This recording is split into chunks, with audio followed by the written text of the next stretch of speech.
뒤에 현수막에 있는 거에 제가 세자를 더 붙였습니다. 선교적 대면, 원래 제가 의도했던 제목인데요.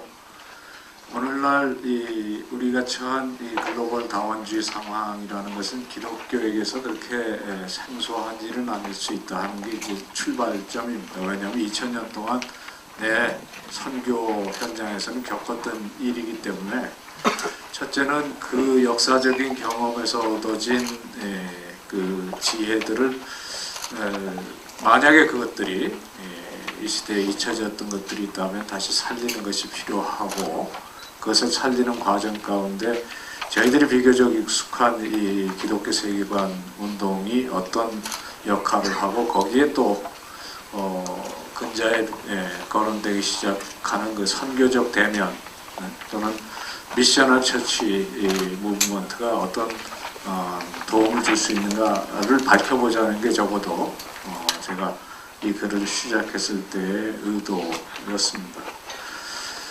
그래서 첫 번째 꼭지에 글로벌 다원주의가 어떤 것이냐 하는 얘기는 앞서서 우리 강현 선생님께서 얘기를 또 많이 하셨고, 또 박 교수님도 논평 가운데도 얘기가 조금 돼서 간단하게만 얘기하면 좋을 것 같아요. 사실 이 21세기에 저희들이 지금 직면하고 있는 상황이라는 것이 서구 쪽에만 봐도 상당히 오랜 역사적인 배경이 깔려 있다는 것이고, 사실 그것을 먼저 생각하는 것이 중요할 것 같습니다. 왜냐하면 이 다원주의 이슈 자체를 다룰 때 이게 왜 지금 우리한테 문제가 되고 여기서 우리가 이 논의를 해야 되느냐 하는 것을 규정을 해야 그 다음에 좀 진척이 쉬울 것 같아서입니다. 제 개인적인 소견에는 이 글로벌 다원주의의 문제는 16세기 이후의 종교개혁과 그 이후에 유럽이 겪은 그 종교전쟁이 직접적인 관계가 있다고 생각합니다. 그런 그 혼란, 100년이 넘도록 지속되는 일종의 이념, 종교적인 다원 상황을 극복해보려는 의도에서 이성주의가 부상하고, 또 그것을 이념화하고 철학하는 과정이, 또 그것이 이제 문화 전반에 받아들여서 근대 한 400년이 이성적 통일성이라는 그런 문화의 기초를 가졌었다면, 오늘날 저희들이 직면하는 그 다원주의라는 것은 그 기본 틀에 대한 어떤 반성 내지는 비판이 가장 중요한 요소가 아닌가 싶습니다. 물론 이제 거기에는 아까 박 교수님 얘기하시듯이 교통통신의 발전을 통한 소위 글로벌라이제이션 이슈가 분명히 있고요.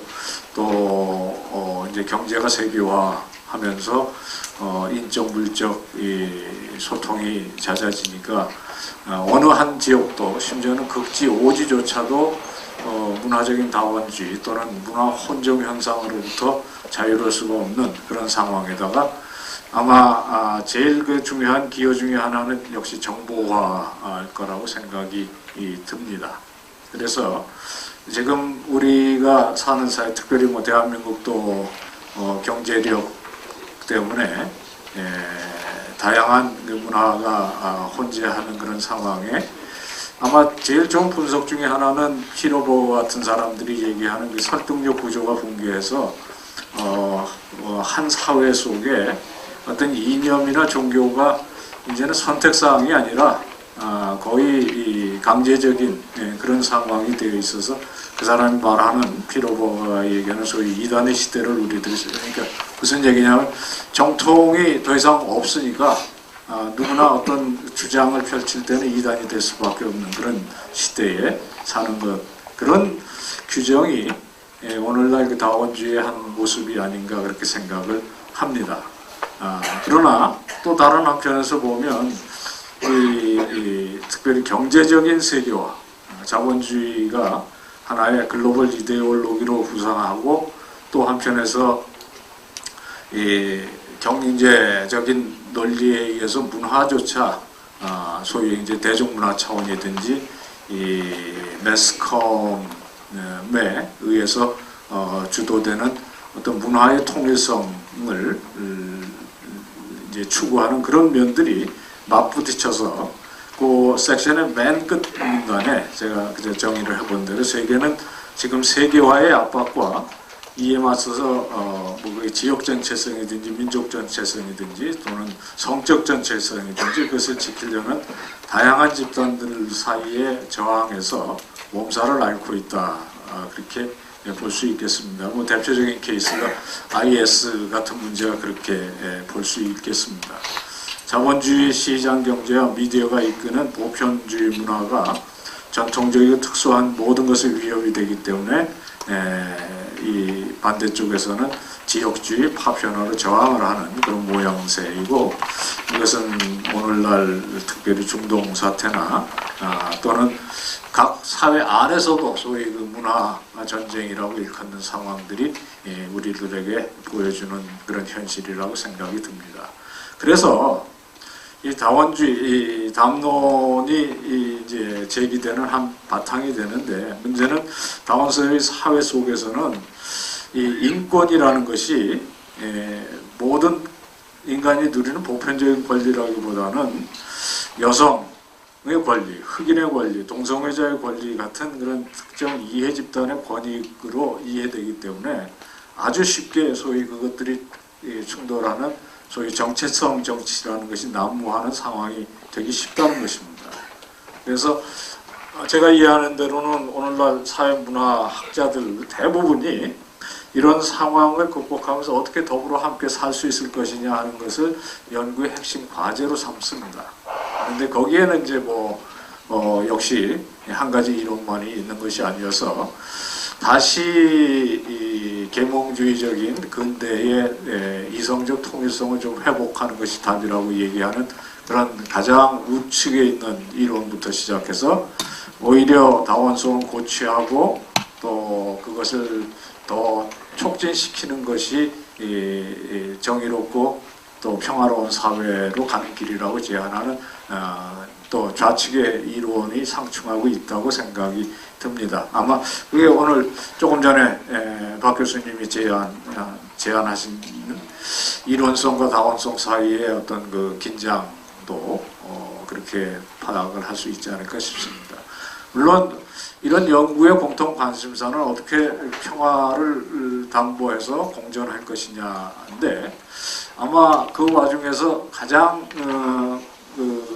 공통적으로 떠오르는 제안은 적어도 공적 영역만큼은 모든 이해관계로부터 중립지대를 만들어서 구성원 모두가 그래도 좀 평화롭게 살 수 있는 상황을 좀 만들어 보자 하는 것인데, 이런 제안들에 깔려있는 기본적인 그 전제 중에 하나는 과거의 독단의 근원으로 이 판을 깨는 데에 기여했다고 생각되는 모든 것을 배제해야 된다는 생각입니다. 첫째가 종교고, 이제 점점 더 분명하게 논의되는 것 중에 하나가 어떤 그 강한 주장을 가진 형이상학도 공적 담론에서 배제해야 된다 하는 그런 주장입니다.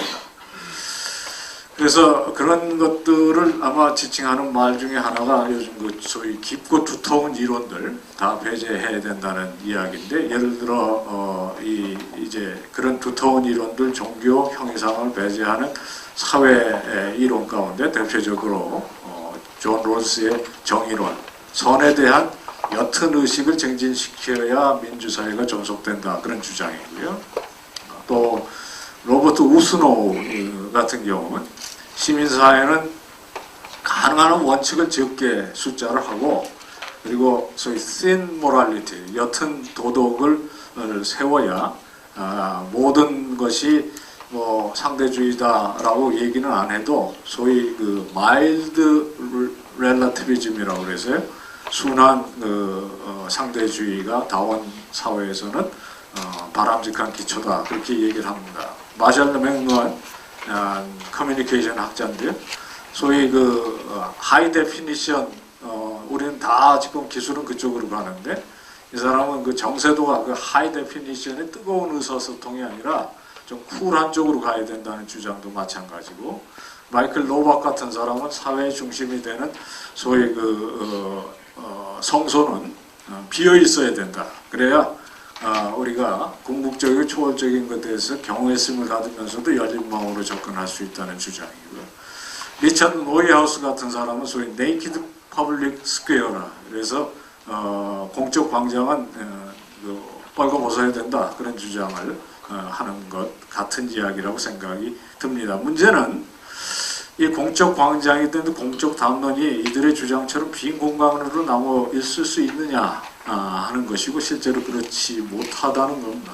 그래서 이 벌거벗은 광장은 아주 쉽게 그나마 국가가 가진 통제력에 의해서 독식이 되든지 아니면 아주 소란을 떨치는 그런 아주 정체성 이데올로기에서 전쟁터로 변해가는 상황이고, 이런 상황은 사실 저희들도 현실에서 이렇게 저렇게 원치 않게 부딪힙니다. 소위 공직자 종교 편향론이든지 또는 뭐 기독교인이 자초하기도 하고 할 수 없이 다뤄야 되는 상황이 저희들의 어떤 현실 한 자락이라고 생각이 듭니다. 그래서 누군가 잘 얘기했듯이 국가가 이 역할을 하는 것도 바람직하지만 하지 않지만 국가가 그 역할을 제대로 못하면 상황은 더 악화가 되어서 소위 배타주의적으로 종교를 배제해 놓으면 그게 청소가 되는 게 아니라 일곱 귀신이 들어와서는 더 극악한 그런 상황이 된다는 것입니다.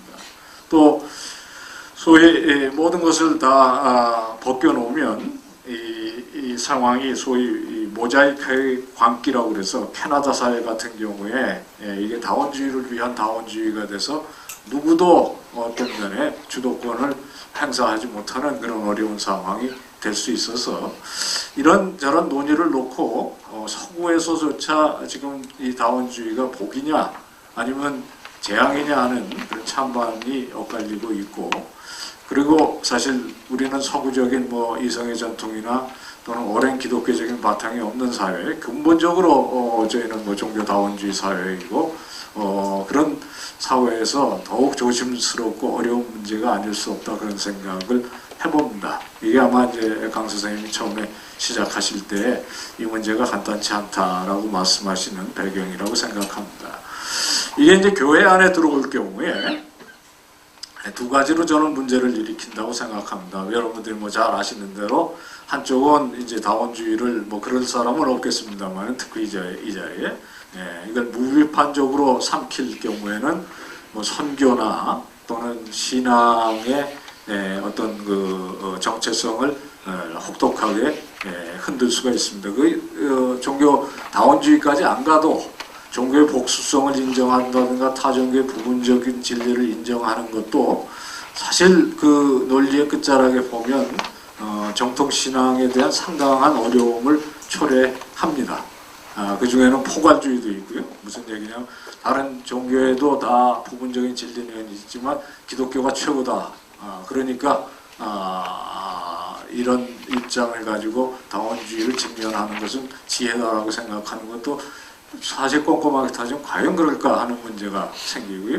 조금 또 펼쳐서 종교 간의 대화의 필요성을 지금 얘기하는 것이 사실 종교다원주의 담론의 대세일 수 있는데 거기에도 여러 가지 어려움이 있고, 아주 그냥 일반 상식적인 차원에서 어느 교회를 놓고 교회들을 놓고 소비자적인 자세로 이 교회 저 교회 쇼핑하듯이 하는 그 자세도 사실 이 종교다원주의의 한 끝자락 현상이라고 볼 수가 있습니다.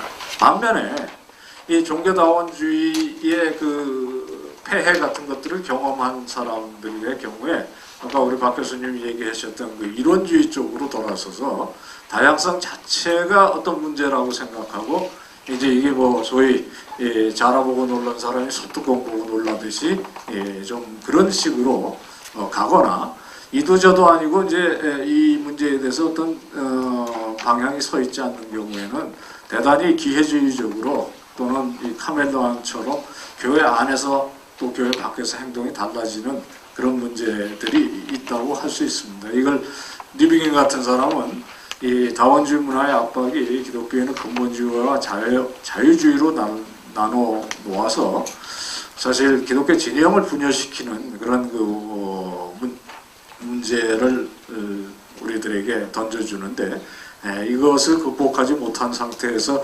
기독교 안의 분란은 이건 대사회적으로 볼 때 우매다, 이렇게 볼 수 있기도 합니다.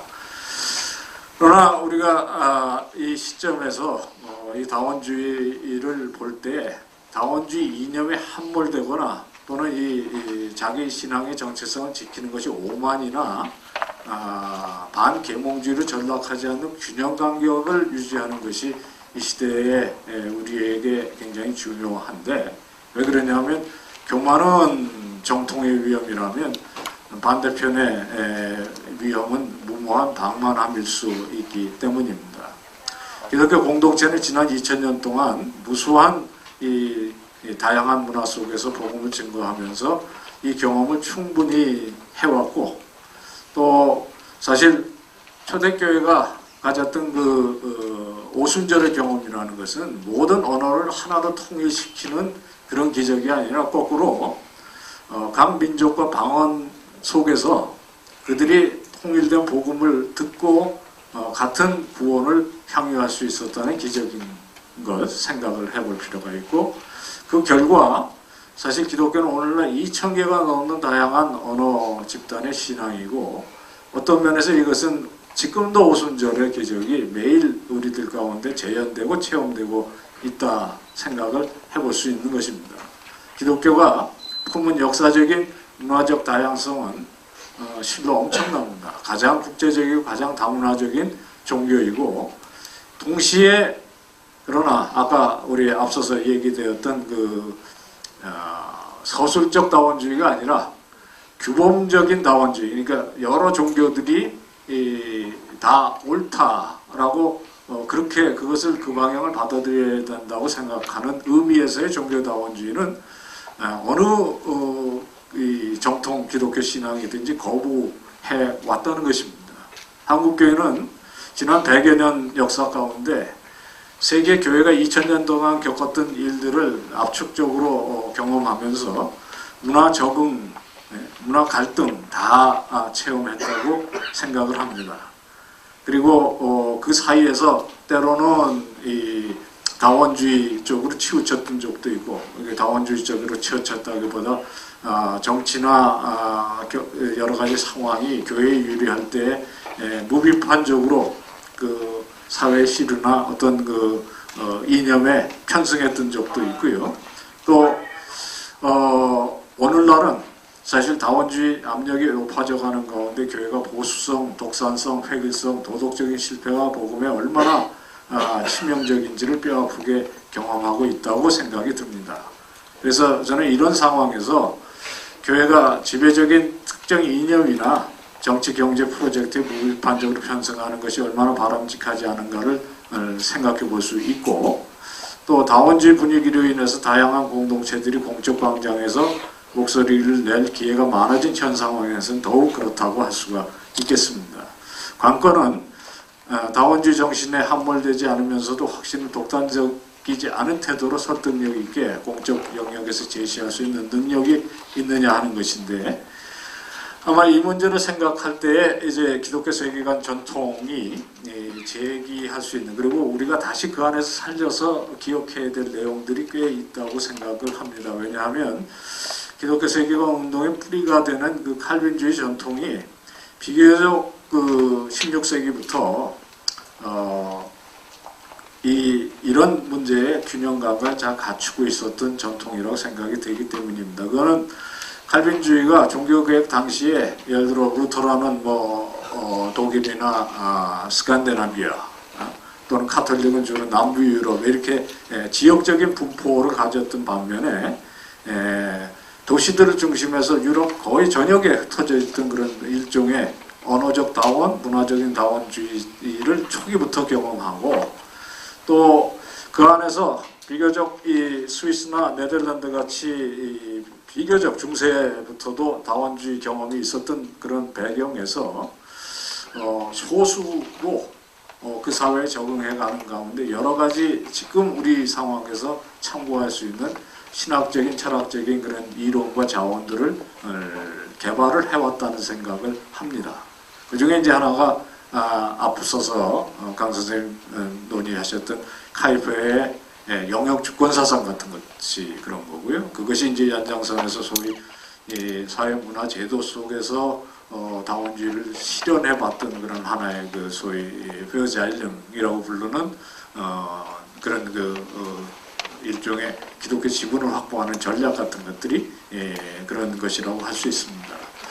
비교적 이런 부분에 있어서 칼빈주의의 사회문화적인 비전은 근대 이성주의, 토대주의를 약점을 파악하고 비판하는 데 있어서 오히려 포스트모더니즘이나 오늘날의 다원주의보다 앞선 면이 있다고 생각이 듭니다. 특별히 제가 그 부분에 복잡해서 계속 읽지는 않겠습니다만은 오늘날 이 종교주의, 종교다원적 상황에서 대개 기독교인들이 그 갈등을 피하기 위해서 공과 사의 영역을 구분하고 공적인 영역에서는 종교가 가급적이면 배제된 상태에서 사적인 영역에 종교를 배치시키는 그런 이원론을 이야기하지 않으면서도 가정이나 학교나 예술이나 경제나 삶의 다양한 영역들의 분립과 주권을 주장하는 그런 통찰이 하나고, 두 번째로는 삶의 비전, 즉 세계관의 다양성이 종교적 뿌리에서부터 비롯된다는 것을 밝히는 것이 굉장히 중요한 기여라고 생각이 듭니다. 이는 사실 처음에는 비대해질 수 있는 국가에 대한 견제 논리로 시작을 한 것이지만 오늘날 가장 강력한 힘을 발휘하는 경제나 또는 어떤 이념을 비판하는데도 얼마든지 전용해서 쓸 수 있다고 생각이 듭니다. 어쨌든 그런 이야기들을 여기서 좀 해볼 수 있는데, 최근에 이 전통에서 새롭게 제기되는, 최근이라는 게 지난 한 20년 사이에 이 전통에 서 있는 사람들 가운데도 이런 자신감이나 신학적인 또는 종교적 정통성에 너무 치우친 나머지 다른 전통에 대해서 관용하지 못하고 독선적인 면이 우리 가운데도 있다, 그렇게 생각을 해서 한 20년 사이에 특별히 다원주의 사회 속에 시민적인 교양을 갖추고 적절하게 우리의 확신을 얘기하는 방법이 무엇인지를 꾸준히 논의하는 결과로 거기서 개발된 소위 사회적인 덕목이나 시민적 교양에 대한 이야기도 우리들이 참고할 수 있다고 생각이 듭니다. 끝으로요, 시간이 너무 없어서 마지막 다섯 번째, 여섯 번째를 요약하면 이런 얘기입니다. 이런 칼빈주의 전통과 기독교 세계관 운동에는 이미 다원주의에 우리가 대응할 수 있는 자원들이 있는데, 그 자원들 가운데 우리들이 가장 익숙한 그 개념이 아마 창조 타락 구속일 겁니다. 그러나 그 창조 타락 구속도 이게 하나의 이론적인 개념처럼 이해가 되면 그 개념 자체가 무시간적이고 어떤 이념적인 카테고리 같이 개념이 되면은 하나님의 창조로부터 새하늘과 새 땅에 이르는 이 전체의 역사 속에 이 다른 이념들과 다르지 않게 그냥 이념적인 갈등을 일으킬 수 있는 소지가 생긴다는 거죠. 그 중에 하나의 목소리로. 그런데 사실 그 성경적 세계관이라는 것은 기본적으로 어떤 창조가 됐든 타락이 됐든 구속이 됐든 이 개념이 아니라 하나님께서 천지를 창조하시고 지금도 손을 놓지 않으시고 타락을 극복해 가시면서 회복하시는 그 전체의 역사 가운데 그때 하신 일이 무엇이고 지금 여기서 무슨 일을 하고 계시는지를 생각하는 포괄적인 비전이라면 그 비전에서부터 이 세계관을 다시 한번 생각해 보자는 그런 새로운 움직이라고 저는 파악이 됩니다.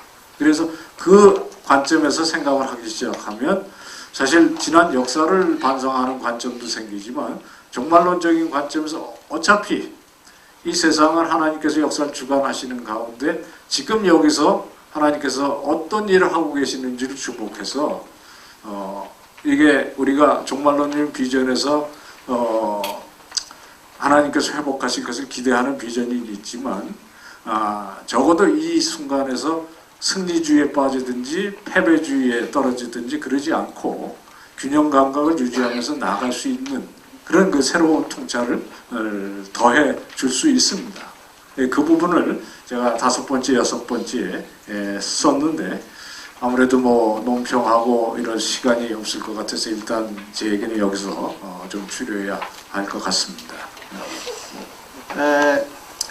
물론 이 발제문을 미리 받고 주의 깊게 읽어보았습니다.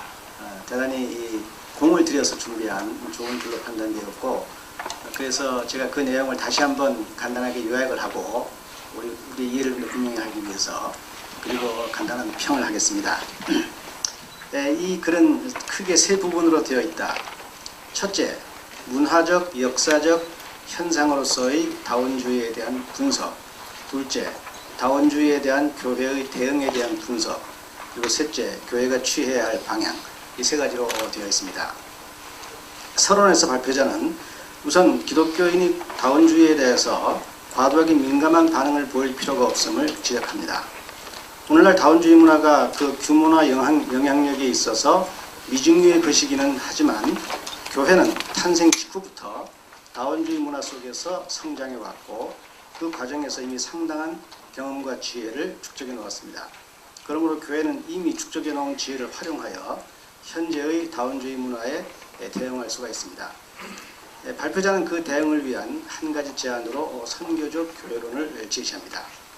본론으로 들어가서 우선 다원주의를 분석하는데, 필자에 의하면 다원주의는 서구 기독교계의 내적 갈등과 이성에 대한 신뢰가 무너지면서 발생한 역사적 현상입니다. 지금까지 사회를 지탱해주던 종교와 이성이 더 이상 과거와 같은 권위와 설득력을 가지지 못하게 되면서 각 사람들이 자기 마음에 좋은 대로 생각하기 시작했는데, 그것이 포스트 모더니즘입니다. 게다가 정보와 사회가 가져온 지리적 장벽의 붕괴가 문화의 자유로운 이동을 가능하게 했고, 그 결과 문화 혼종 현상이 보편화되었습니다. 이 과정 속에서 상이한 문화 집단들은 단순한 문화 현상이 아니라 상당히 종교적인 성격을 띠는 그런 경향마저 부리고 있습니다. 하지만 오늘날 세계는 이렇게 다원화 과정만 진행되고 있는 것이 아니라 그에 역행하는 단일화 과정이 또한 진행되고 있습니다. 곧 세계를 단일 시장으로 만들려는 자본주의의 노력입니다. 모든 사회 현상과 문화 현상을 이윤 추구의 기회로 삼으려는 자본주의의 지배한 노력은 모든 것을 경제적 가치로 환원하려 한다는 의미에서 다원화에 역행하는 획일화의 경향입니다. 그 결과 문화의 다양성을 추구하는 다원주의와 세계를 경제라는 하나의 원리로 지배하려는 자본주의가 현대사회 속에서 서로 대립되는 두 세력을 이루면서 내적 갈등을 일으키고 있습니다. 이런 현상 속에서 다원주의는 내적 문제점들을 노출하고 있습니다.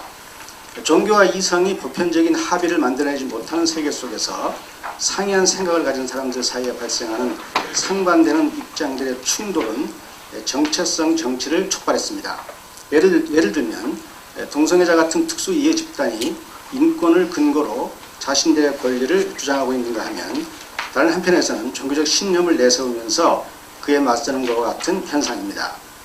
그로 말미암아 사회는 갈등과 충돌을 피하기 어렵게 되었습니다. 전체를 아우르는 거대 담론이 사라진 사회에서 절대화된 각각의 주장들이 충돌을 일으키는 것은 필연적으로 보입니다. 이런 상황을 해결하려면 결국 그들의 평화로운 공존을 담보하는 어떤 영역, 곧 모든 사람들이 어느 정도의 의견의 일치를 이룰 수 있는 공공의 영역이 있어야 합니다. 이 영역에서는 진리의 독점을 주장하는 종교나 형이상학이 개입되지 말아야 합니다. 그런 영역의 건설이 이미 존 롤즈, 로버트 스노우, 맥루한 같은 학자들에 의해서 제안되었습니다. 하지만 이런 공공의 장소가 가치 중립적 영역으로 남을 수 있다는 것은 망상입니다. 그와 같은 정신적 혹은 사상적 진공 상태는 언제나 국가나 기업, 미디어에 의해서 채워지기 마련입니다. 결국 국가가 종교가 되는 결과가 초래되고만 맙니다. 그렇게 된다고 하더라도 국가가 조정자의 역할을 제대로 하지 못하면 공공의 영역은 서로 생각을 달리하는 사람들이 주도권을 쥐기 위해 싸우는 각축장이 되고 맙니다. 현재의 상태가 그것을 어느 만큼 보여줍니다. 이상의 분석은 다원주의 담론의 한계를 명확하게 보여줍니다. 다원주의가 절대화되었을 때 그것은 이미 하나의 종교가 되는 자기 모순에 빠집니다. 다원주의의 이름으로 일체의 종교적 형사학적 거대 담론을 거부하는 것 자체가 이미 다원주의와는 거리가 멉니다. 다원주의의 절대화가 이미 다원주의의 붕괴라는 내적 모순이 쉽게 발견됩니다. 새로운 형태의 독재의 탄생을 우려하는 일부의 목소리는 경쟁이 됩니다. 이상이 그 다원주의에 대한 분석입니다. 다음으로 저자는 교회가 다원주의에 대해 취한 몇 가지 정책을 분석합니다. 첫째, 다원주의는 진리의 상대화를 가져오므로 진리의 절대성을 주장하는 기독교 선교를 불가능하게 하거나 약화시키는 결과를 초래합니다. 둘째로, 이에 대한 반발로 교회가 다원주의를 배척하다가 문화의 다양성까지 거부하는 어리석음을 범할 수 있습니다. 발표자는 둘이라 그랬지만 제가 보기엔 세 개예요. 셋째는 다원주의 앞에서 기독교인들이 근본주의 혹은 자유주의를 선택하여 교회의 분열이 초래되는 수가 있습니다. 이는 교회의 약화를 가져오는 원인이 되고 당연히 선교의 동력이 상실됩니다. 오늘날 교회에서 이런 문제점이 발견되긴 하지만 교회가 반드시 이렇게 되어야 하는 것은 아닙니다.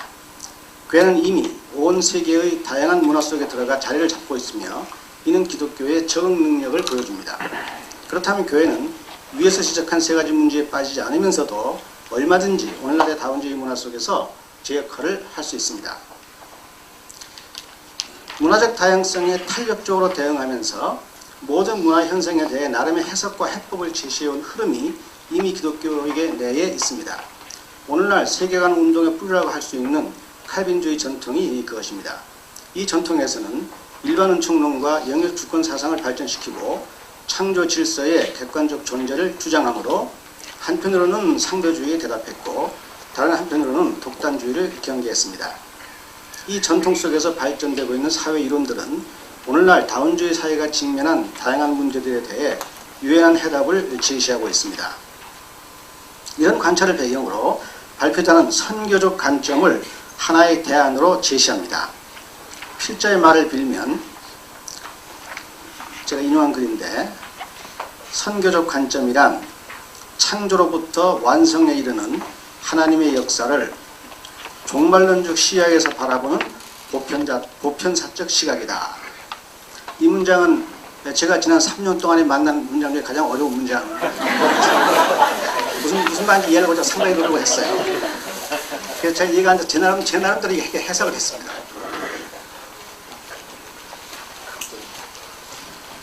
아마 이 매우 압축된 이 표현은 다음과 같이 설명될 수 있습니다. 첫째, 아니면 이따 앉아고 얘기하세요. 선교는 삶과 문화의 모든 것을 망라하는 활동이며 종교적인 활동으로만 국한되지 않는다. 이는 선교가 창조로부터 완성에 이르는 하나님의 역사 전체와 관련되어 있기 때문이다. 복음이 하나님께서 하시는 일이고 그 하나님이 천지 만물을 통치하신다면 복음은 삶의 모든 면과 연결될 수 있다. 첫째고, 둘째는 선교는 기독교 종말론에 근거해야 한다. 기독교 종말론의 특징은 하나님의 나라가 이미 임했지만 아직 완성에는 도달하지 않았다는 인식이다. 이런 인식은 선교를 하나의 과정으로 곧 완성형이 아니라 진행형으로 이해할 것을 요구한다. 교회는 완성을 향해서 나아가고 있지 아직 완성에 도달하지는 않았다. 이런 이해는 신자들이라 할지라도 많은 문제들에 대해서 내리는 결론이 결정적이 아니라 잠정적임을 인식하게 할 것이다. 이런 태도는 열린 마음과 겸손한 태도를 가지고 선교를 수행할 수 있게 할 것이다. 선교에 대한 이런 이해는 기독교 세계관 운동과 접목될 수 있습니다. 전통적인 창조 타락 구속의 도식이 지나치게 경직되는 현상에 대한 대안으로 소위 내러티브식 접근법이 새롭게 부각되고 있습니다. 추상적이고 교조적인 선언이 아니라 스토리텔링을 통해서 그 스토리 속에 삶을 세워가게 하려는 시도입니다. 이상에 대해서 몇 가지 논평을 하고자 합니다. 첫째로 다원주의에 대한 분석과 그 담론의 한계에 대한 지적은 날카롭고 유익했습니다. 특히 다원주의를 그 외부의 절대적 기준으로 비판하기 전에 그 내부에서 발생하는 내적 모순을 지적한 것은 그 비토례적 비판에 좋은 예로 보입니다. 물론 다원주의에 대한 논의가 너무 단순하지 않은가 하는 인상을 가질 수 있으나 이 글의 성격상 그 이상을 기대하기는 힘들 것입니다. 둘째로 교회가 다원주의를 만났을 때 보여준 실책에 대한 지적은 타당한 것으로 보입니다. 이것은 실제로 지금까지 일부 교회가 보여준 지혜롭지 못한 태도들이었습니다. 특별히 신앙의 이름으로 다양성을 무시하고 타문화와 종교에 대해 무례를 일삼는 일부 기독교인들은 자신의 행동이 선교에 얼마나 방해가 되는지 인식할 필요가 있습니다. 실제로 필자가 제시하는 선교적 교회로는 그 앞에 비판만큼 예리하고 명석하지 않은 듯한 인상을 받았습니다. 좀 애매한 데가 좀 많아요. 말은 좋은 말이 많은데 아마 다원주의에 대한 그 선교적 대안으로 지금 시도되고 있는 것들을 정리하고 있기 때문에 그런 것이 아닌가 그렇게 짐작이 됩니다. 그래서 앞으로 좀 더 조직화되고 설득력 있는 대안으로 발전되어야 할 것으로 보입니다.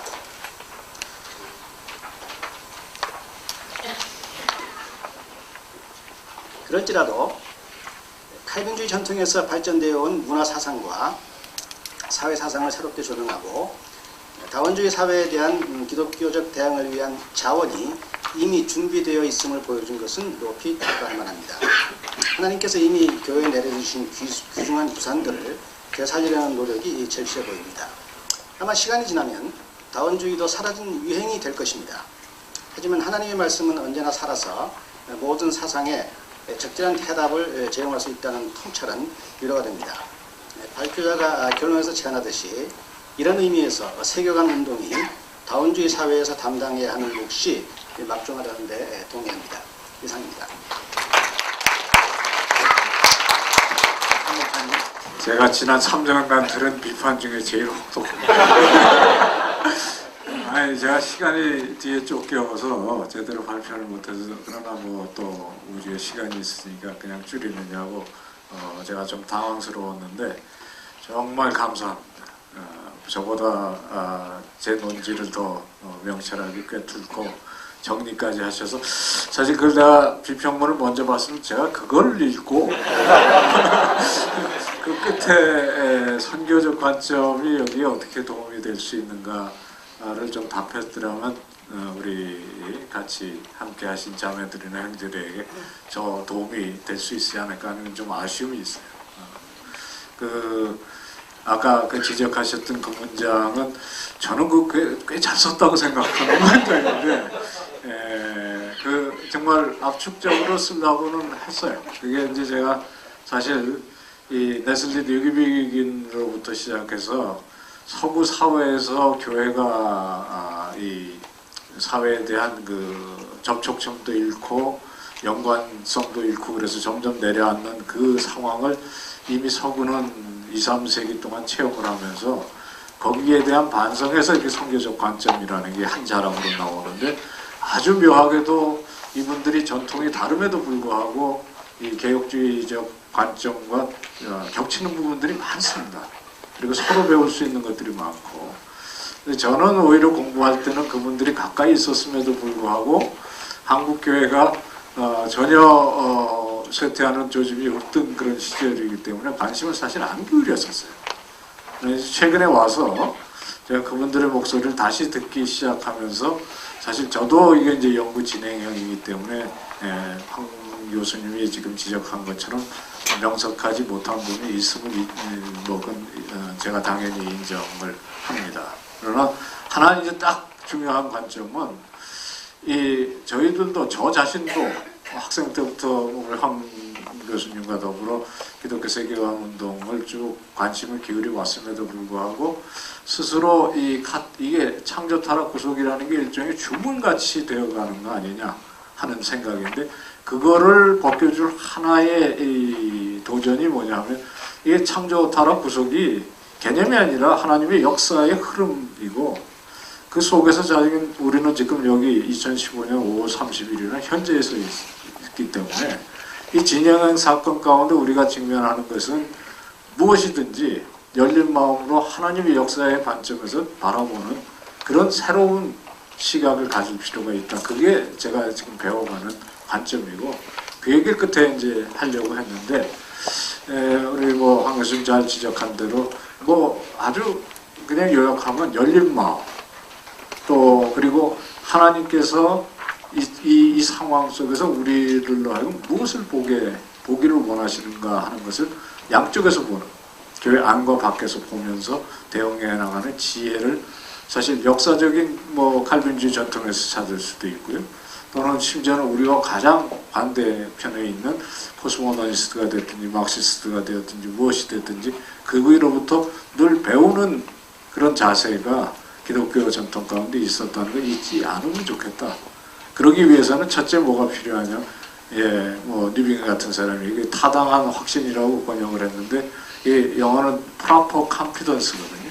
그래서 타당한 확신보다는 저는 늘 적절한 자신감이라 그렇게 생각을 하는데 그 기초는 뭐 하나님에 대한 믿음이지만 나는 인간이고 나는 죄인이다. 우리는 제한된 시각에서 세상을 볼 수밖에 없다는 것을 잊지 않는 그런 관점이 접목되는 것이 중요하다. 그 얘기를 하고 싶었던 것입니다. 잘 지적하신 대로 아직 완성되지 않은 상태이기 때문에 개발해 보도록 노력하겠습니다. 고맙습니다.